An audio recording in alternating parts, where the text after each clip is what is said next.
സാജിദ് അജ്മൽ കൂടി വിവരങ്ങൾ നൽകാനായി ചേരുന്നുണ്ട്. സാജിദ്, ഇന്നിപ്പോൾ UDF സ്ഥാനാർത്ഥി ആര്യാടൻ ഷൗക്കത്തിന്റെ പ്രചാരണം എവിടെയൊക്കെ കേന്ദ്രീകരിച്ചാണ്? അതോടൊപ്പം തന്നെ രാവിലെ 9 മണിക്ക് അൻവർ മാധ്യമങ്ങളെ കാണുമെന്ന് അറിയിച്ചിട്ടുണ്ട്. സ്വതന്ത്ര സ്ഥാനാർത്ഥിയായി മത്സരിക്കുന്ന കാര്യമൊക്കെ തന്നെയായിരിക്കുമോ ഇനി പറയുക?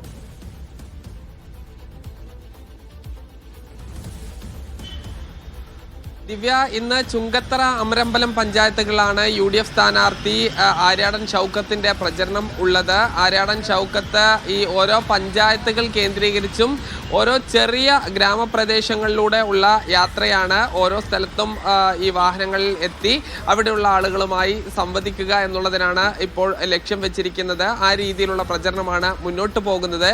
UDF പ്രധാനമായും സർക്കാരിനെതിരെയുള്ള ഈ വികസന മുരടിപ്പ് എന്നതാണ് ഈ ആയുധമാക്കുന്നത്. അതോടൊപ്പം തന്നെ മറ്റ് പ്രശ്നങ്ങൾ, അതായത് തദ്ദേശീയമായ പ്രശ്നങ്ങൾ, പ്രളയ പുനരധിവാസത്തിലെ പ്രശ്നങ്ങൾ തുടങ്ങിയവയെല്ലാം തന്നെ ചർച്ചയാക്കുന്നുണ്ട്. PV അൻവർ അദ്ദേഹം തൃണമൂൽ കോൺഗ്രസിന്റെ സ്ഥാനാർത്ഥി ആകണമെന്ന് ആഗ്രഹിക്കുകയും അങ്ങനെ നാമനിർദ്ദേശ പത്രിക കൊടുക്കുകയും ചെയ്തു. പക്ഷേ തെരഞ്ഞെടുപ്പ് കമ്മീഷൻ അത് അംഗീകരിച്ചിട്ടില്ല. ഇനി അദ്ദേഹം ഈ സ്വതന്ത്ര സ്ഥാനാർത്ഥിയായാണ് മത്സരിക്കുക. സ്വതന്ത്ര ചിഹ്നത്തിലായിരിക്കും. കഴിഞ്ഞ 2 തവണ LDFന്റെ സ്വതന്ത്ര സ്ഥാനാർത്ഥിയായാണ് അദ്ദേഹം മത്സരിച്ചിരുന്നത്.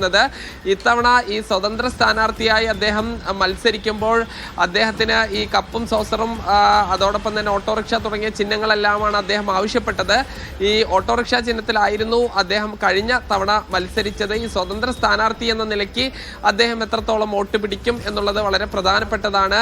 ഒരുപക്ഷെ ഈ TMC സ്ഥാനാർത്ഥിയായി അതിൻ്റെ ചിഹ്നത്തെക്കാൾ അദ്ദേഹത്തിൻ്റെ പഴയ ഓട്ടോറിക്ഷയായിരിക്കും ആളുകൾക്ക് ഓർമ്മ ഉണ്ടാവുക എന്ന് തോന്നുന്നു.